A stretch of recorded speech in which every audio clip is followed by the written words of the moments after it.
Hi hello ನಮಸ್ಕಾರ, welcome back to Sakshi mini log. ಇದು ಗುರುವಾರ ಸಂಜೆ ಲಾಗ್ ಆಗಿರುತ್ತೆ. ಈ ಲಾಗ್ನ ನಾನು ನಿನ್ನೆ ಅಪ್ಲೋಡ್ ಮಾಡಬೇಕಾಗಿತ್ತು. ನಮ್ಮನೆ ಹತ್ರ ಗಣೇಶ ಕೂರಿಸಿರೋ ಕಾರಣಕ್ಕೆ ನನಗೆ ವಾಯ್ಸ್ ಓವರ್ ಕೊಟ್ಬಿಟ್ಟು ವೀಡಿಯೋನ ಹಾಕೋಕ್ಕಾಗಿರಲಿಲ್ಲ. ಅದಕ್ಕೆ ಈ ವಿಡಿಯೋನ ಇವತ್ತು ಅಪ್ಲೋಡ್ ಮಾಡ್ತಾ ಇದ್ದೀನಿ. ಹಾಗೆ ಗುರುವಾರ ಸಂಜೆ ಟೀ ಟೈಮ್ ಆಗಿತ್ತು ಅಂತ ಹೇಳಿ ಟೀನೂ ಸಹ ಮಾಡಿ, ಟೀ ಜೊತೆಗೆ ಏನಾದರೂ ಸ್ನ್ಯಾಕ್ಸ್ ಇದ್ದರೆ ತುಂಬ ಚೆನ್ನಾಗಿರುತ್ತಲ್ವಾ ಅಂತ ಹೇಳಿ ಇಲ್ಲಿ ಉಂಡೆ ಪಕೋಡನ ಮಾಡ್ಕೊಂಡಿದ್ದೆ. ತುಂಬ ಚೆನ್ನಾಗಿ ಬಂದಿತ್ತು. ಈ ರೆಸಿಪಿನ ಇವತ್ತು ನಾನು ಕುಕಿಂಗ್ ಚಾನಲಲ್ಲಿ ಅಪ್ಲೋಡ್ ಮಾಡಿದ್ದೀನಿ. ನಿಮಗೆ ಟೈಮ್ ಸಿಕ್ಕರೆ ಹೋಗಿ ಒಂದ್ಸರಿ ನೋಡಿ. ಹಾಗೆ ಇಲ್ಲಿ ನೈಟ್ ಡಿನ್ನರ್ಗೆ ಅಂತ ಹೇಳಿ ಇವತ್ತು ಬಿಸಿಬೇಳೆ ಬಾತ್ ಮಾಡ್ತಾಯಿದ್ದೆ.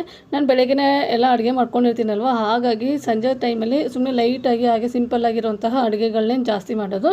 ಹಾಗೆ ಅದರಲ್ಲಿ ಇದು ಬಿಸಿಬೇಳೆ ಬಾತ್ ಮಾಡ್ತಾಯಿದ್ದೆ. ಹಾಗೆ ನಮ್ಮನೆಯಲ್ಲಿ ಎಲ್ರಿಗೂ ಬಿಸಿಬೇಳೆ ಬಾತ್ ಇಷ್ಟ ಆಗುತ್ತೆ.